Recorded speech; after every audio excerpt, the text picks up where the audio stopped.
Welcome to The Explainer. Today we're unpacking a genuinely fascinating framework by Dr. James S. Spiegel. He takes what usually looks like fiercely competing moral philosophies and actually harmonizes them into one complete, seamless worldview.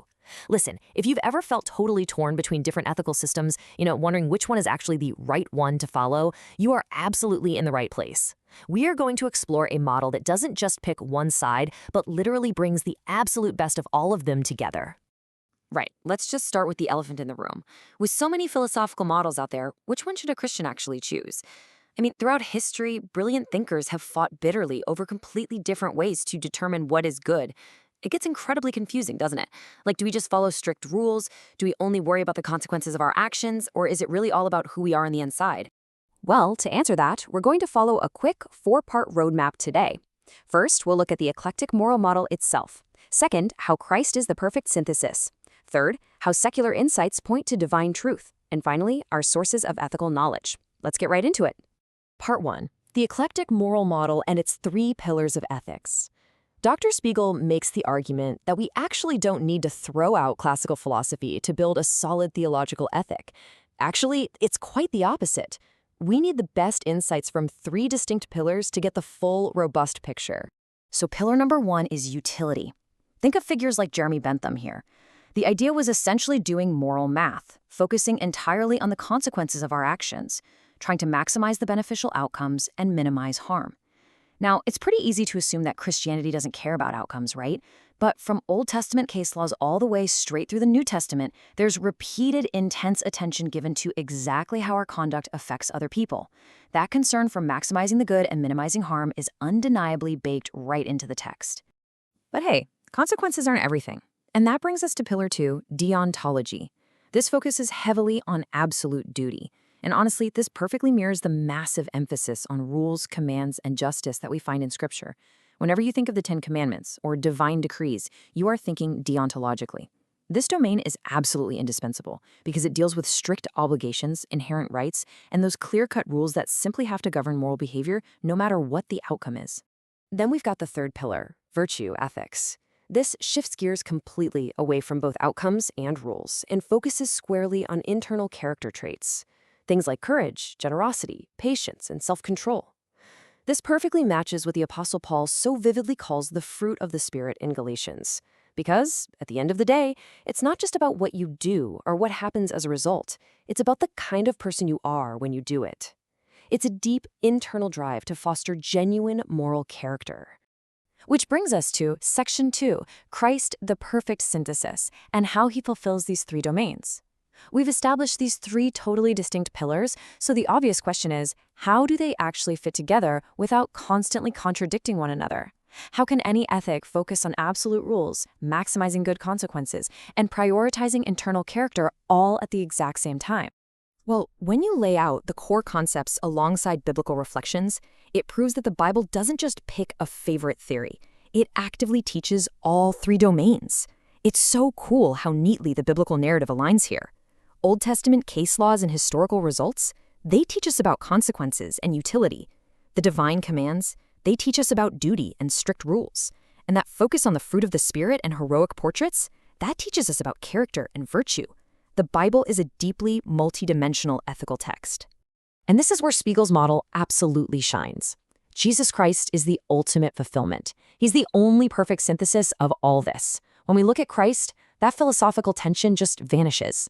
Think about it. He followed every divine law flawlessly, fulfilling absolute duty. His actions produced the ultimate good and maximum benefit for humanity, satisfying utility. And his internal character was completely spotless, perfectly displaying all the fruit of the Spirit. He is quite literally the living, breathing embodiment of this eclectic model. So the huge, crucial takeaway here is that any theory focusing exclusively on just one of these moral considerations, well, it's basically a truncated Christian ethic. It's like a 3-legged stool, right? If you build your entire worldview on just rules or just outcomes, that stool is going to collapse. You can't just be a strict rule follower with a terrible attitude, but you also can't justify breaking fundamental rules just because you think it'll create a good outcome. A truly biblical ethic demands the whole package. Moving into part 3, secular insights, divine truth, and reclaiming philosophy.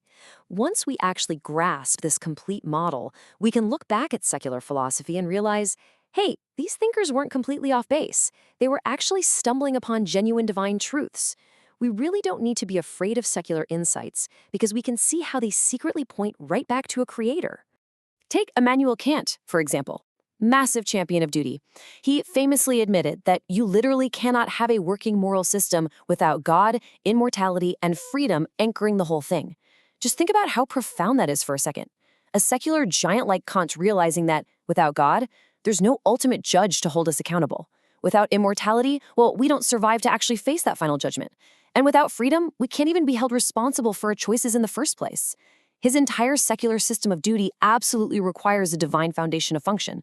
And it's not just Kant. You look at thinkers like John Stuart Mill or Aristotle, despite their secular associations, they relied heavily on frameworks of cause and effect in teleology.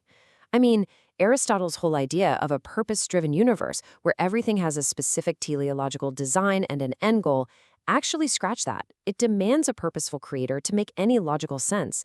You simply cannot have an ultimate purpose without a mind to give it that purpose.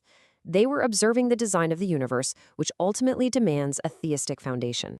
All right, part 4, sources of ethical knowledge. Basically, how do we actually know the rules? It's a highly practical question. We know God's nature is the definitive standard for moral truth, but practically speaking, how does that knowledge actually get from God into our human minds? Well, God operates through a dual-channel system, natural law and special revelation. Think of natural law as God's moral will woven directly into the fabric of nature. We literally read these precepts through our own bodies, our innate admiration for good traits like courage, and our internal conscience. Then, on the flip side, you have special revelation. That's God's moral will communicated explicitly to us through all the diverse literary forms found in the Old and New Testament texts. This dual-channel approach ties perfectly into John Calvin's brilliant concept of the sensus divinitatis, which translates to a sense of divinity. It describes this natural, embedded sense of God that acts as a sort of judicial sentiment or a conscience. It completely explains why even someone who has literally never opened a Bible in their life still possesses an internal compass of duty and obligation. That sense of basic oughts is universally felt by humans because it's hardwired into our nature by the Creator. Now, flip over to the special revelation side. The Bible systematically uses its diverse literature to teach us all 3 pillars. It's so much more than just a dry list of rules. The historical and prophetic narratives show us the real, practical consequences of our behaviors. That's a masterclass in utility. The direct commands establish clear rights and absolute obligations, teaching us duty. And the rich portraits of individuals provide character studies for us to emulate or avoid, which builds our framework for virtue. And when you deeply analyze the stark contrast between these scriptural heroes and villains, our understanding of virtues and vices is brought vividly to life. When we do a character study on heroes like David, Moses, or Elijah, we see what courage and faith actually look like in the real world. Conversely, studying the darker villains like Haman, Judas, or Pontius Pilate, man, that teaches us the catastrophic reality of human vice. It takes ethics completely out of the realm of abstract theory and puts it directly into the messiness of real human life. So, wrapping up this explainer, I really want to leave you with a question to reflect on. In a modern world that is totally obsessed with picking a single philosophical side, are you willing to embrace the whole picture? You don't have to settle for a truncated moral theory. You don't have to choose between caring about outcomes, following the rules, or being a deeply good person. Dr. Spiegel's eclectic model shows us that a truly robust ethical life demands all 3, perfectly held together by Christ. The framework is there. The only question left is, will you step into it?